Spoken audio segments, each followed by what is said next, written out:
Hello, David here. Today we're taking a tour of the U.S. Capitol. Hey, how's it going? Led by Mr. Ted Creeby. Hi, Ted. Hello, welcome to D.C. So what were you saying? Welcome to D.C. Good to see you. And here is the rest of our crew. Yeah, we missed the cherry blossoms, but Missed the cherry blossoms by at least we got the upper management. This is the brain trust of GPO.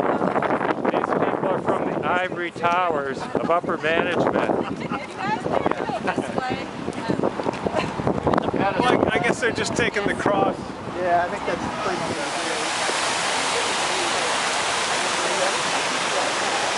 I came straight out of college. So you got my first 3 good years, and then it's been downhill ever since. And of course, in a democracy, there's always right to dissent. And here we have an example of some dissenters.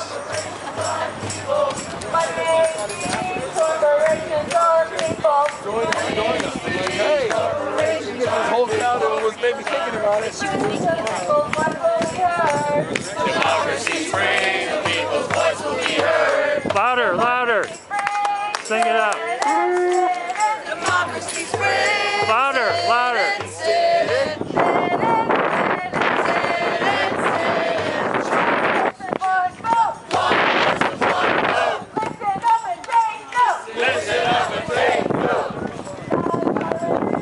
I really don't know what they're protesting, but they gave me a handout here about free speech. So it's got something to do with one person, one vote.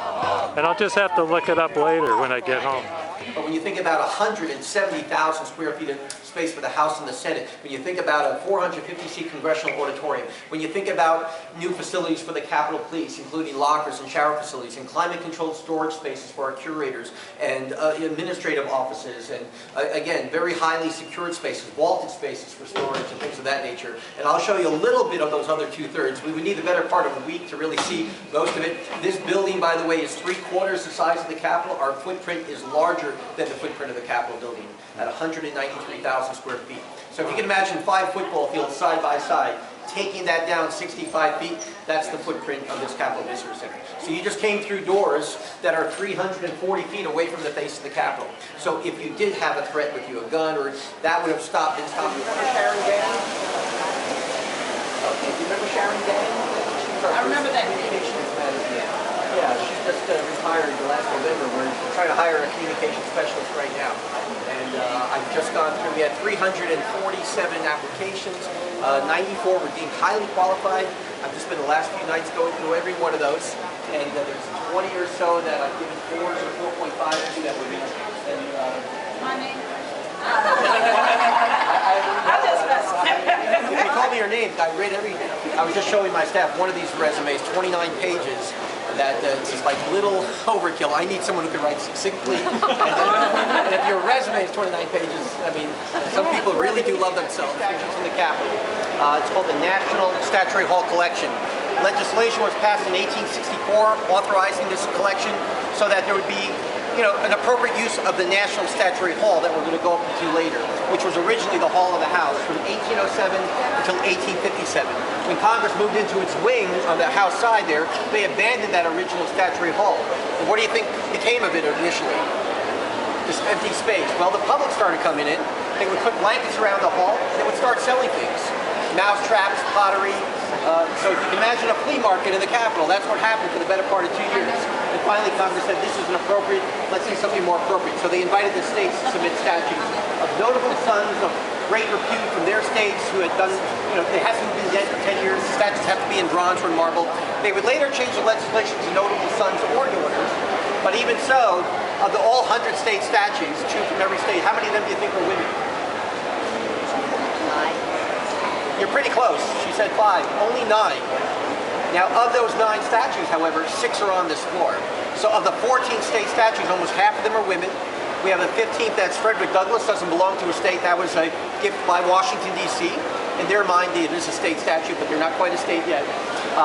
And we have a large Statue of Freedom, the original plaster model, another woman in the Foyer of Arizona, a missionary, helped set up a number of missions, helped charter much of the Southwest personally chartered over 25,000 square miles. Imagine a 500-mile square area. That's why he's got that little take in his finger there, literally charting this, making maps, but he also set up a lot of schools and missions. He dates from the 1600s, one of the earliest people recognized in the collection there. And one of the few Catholics. Purely as an architectural detail, it's called a feature wall, just to give this room some interest. This is a foyer space, obviously outside of a meeting room. Staff usually set up the tables here for registration. This stone is the exact same stone as this stone. You see what happens when you cut it with a kind of a guillotine. It gives it that nice rock face. And the precedent for this are the low-lying walls around the perimeter outside of the campus, designed by Frederick Olmsted back in the 1870s. Some of you might know that name. I'm throwing a name out, Frederick Olmsted. Anybody ever hear that name? Frederick Olmsted. Again, not a house name, but if you were an architect or landscape architect, you definitely have heard of it. The father of landscape architecture in our country. In fact, he created the field of landscape architecture. Cities in the 1830s, 40s, 50s, there were no parks, there were no green spaces in those cities. New York was just building on top of building. People were living in squalor. Central Park, 777 acre, was just an area where they had slaughterhouses. In fact, the first thing they had to do was clear out all those slaughterhouses and remove all the bones, the carcasses from the pigs and the cattle. There were rocks there. It was some areas were very swampy. Olmsted turns that every square foot of Central Park is a manicured. Understand why it's important for me to talk about this. To account for the type of times, you got to stop using the fly. Especially on the appropriators down on the construction site, show them what we're building, show them the scale and the magnitude. And without exception, this space in particular was really a kind of a jaw-dropping experience for a lot of people because they had no idea that the term visitor center encompassed a 450-seat congressional auditorium or 10 other event spaces that I've shown you a couple of those as well, or 170,000 square feet of new space for the House and the Senate. And I'll give you a glimpse of just a little bit of that space. These are the Capitol benches from the 1850s, taken out of the rotunda while the construction work is being completed. Screens so they can plug into their email systems. Even as a general might be testifying why he or she needs $500 million for a new missile defense system, that general could, that member of Congress could type in and say, well, I see here in the New York Times, last year you said you only needed $400 million. What happened, So they kind of have the world at their fingertips. And because we don't know which committee might be using this room, it belongs to all of the House committees. There are no bronze letters over the doors that say House Appropriations or the Ways and Means. Because in their office buildings, they have dedicated committee hearing rooms.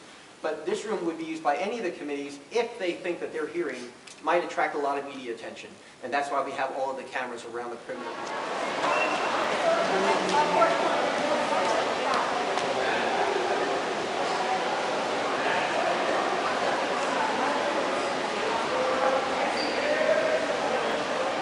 To press. About 2 million people have, like to tamp on that every year. It gets so low now, I've seen many girls slip with their high heels and just kind of fall back. I saw one girl slip coughing on herself, so we do protect it. But more importantly than being the center of the Capitol, it is the center of the city grid. You quite literally are on the east side of Washington, I am on the west side of Washington. Your address would be 1st Street Northeast, mine would be 1st Street Southwest. Same as the Botanic Garden, about a quarter mile away. It all starts from here. And you have to be very careful, therefore, about putting that quadrant on your street address. Because if I say 1600 Pennsylvania Avenue, what am I talking about? My friend's apartment in Southeast. Yeah, Noel? That's intended to do, which is as a central gathering space, a ceremonial space, and for the showcase of notable events in American history and for statuary.